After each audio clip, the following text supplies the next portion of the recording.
विष्णुं ज्वलन्तं सर्व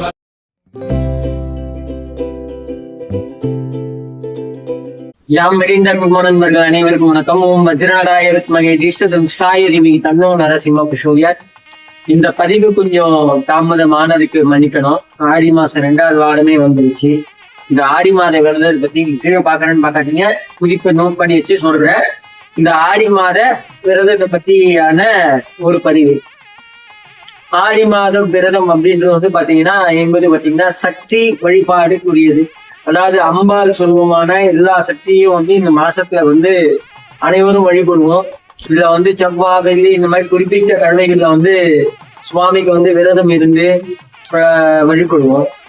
இந்த மாதிரி வந்து ஆடி அமாவாசை நாட்கள்ல வந்து விரதம் இருந்து அம்மன் மற்றும் குலதெய்வ வழிபாடு வந்து நிறைய பேர் வந்து இந்த ஆடி மாசத்துல அம்மன் சொல்லுவோம், நிறைய பேர் குலதெய்வம் இருக்கும். சோ அந்த குலதெய்வ வழிபாடு செய்யறது வந்து பாத்தீங்கன்னா மாங்கல்ய பாக்கியம், செல்வம் தொழிலும், குழந்தைங்களோட வரம், அதாவது குழந்தை இல்லாதவங்க குழந்தை வரம், குழந்தைங்களோட ஞானம், குடும்பத்தில் ஒற்றுமை. சோ இந்த மாதிரி நிறைய விஷயங்கள்ல வந்து இந்த ஆடி மாத விரதத்துல வந்து நடக்குது.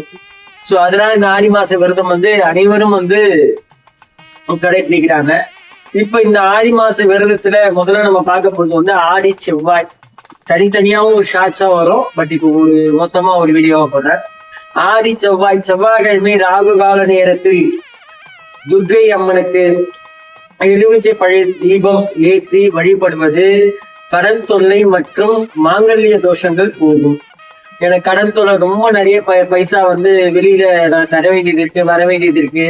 அதே போல வந்து என் ஜாதகத்துல மாங்கல்ய தோஷம் இருக்கு அப்படி நினைக்கிறவங்க இந்த செவ்வாய்க்கிழமை ஆடி மாசத்துக்கு வர ஒவ்வொரு செவ்வாய்க்கிழமையும் ராகு கால நேரத்தில் துர்க்கை அம்மனுக்கு எலுமிச்சை பழ தீபத்துக்கு வழக்கு போட்டுக் கொண்டு வாருங்கள்.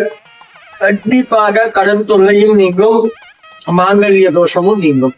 சோ உங்களுக்கு வந்து நல்லது நடக்கும். அதே போல வந்து பாத்தீங்கன்னா ஆடி வெள்ளி, ஒவ்வொரு வெள்ளிக்கிழமையும் துர்க்கை அம்மனுக்கு மற்றும் மகாலட்சுமி வழிபாடு வீட்டில் செல்வம் வளம் பெருகும்.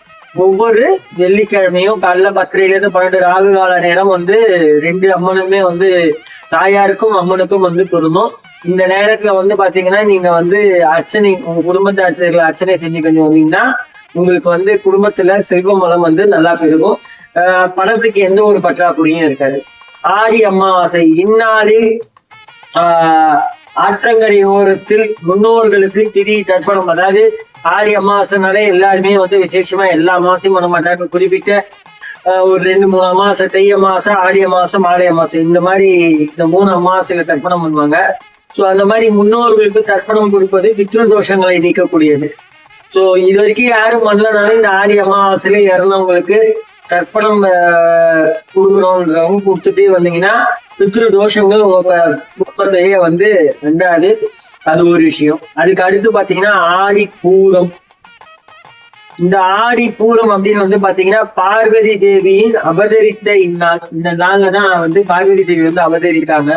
சோ இந்த நாள்ல வந்து அம்மன் கோயில வந்து வளையல் சாற்றி வழிபடுவது வெகு விமர்சை.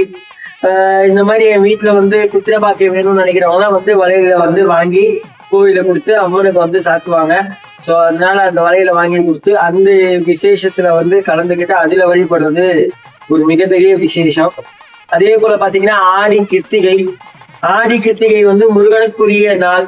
இந்த நாளில் விரதம் இருந்து கந்தனை வழிபாடு செய்வது கல்வி, வேலை மற்றும் மன அமைதி கிடைக்கும். மன அமைதி கிடைக்கும். அதாவது இந்த நாள்ல கிருத்திகைக்கு வந்து விரதம் இருந்து முருகப்பெருமானை வழிபடுறதுனால பிள்ளைகளின் கல்வி, மன அமைதி மற்றும் வேலை வாய்ப்பு கண்டிப்பா கிடைக்கும். ஆடிப்பெருக்கு. ஆடிப்பெருக்குன்றது வந்து பாத்தீங்கன்னா காவிரி ஆறு போன்ற ஜீவநதிகளில் வணங்கி விவசாயம் செழிக்கவும் மழை பொழியவும் நன்றி செலுத்தும் திருநாள். இந்த நாள்ல வந்து நன்றி செலுத்தும் திருநாள் ஆடிப்பெருக்கு.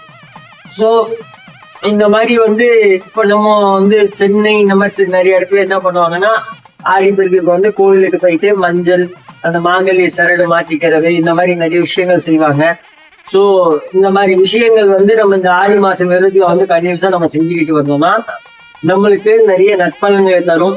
இந்த விரதங்களை வந்து மனதார முழு நம்பிக்கையுடனும் வழிபட்டு கொண்டு வாருங்கள். கண்டிப்பாக நல்லதே நடக்கும். நன்றி, வணக்கம் மற்றும் ஒரு நற்பதிவில் சந்தி.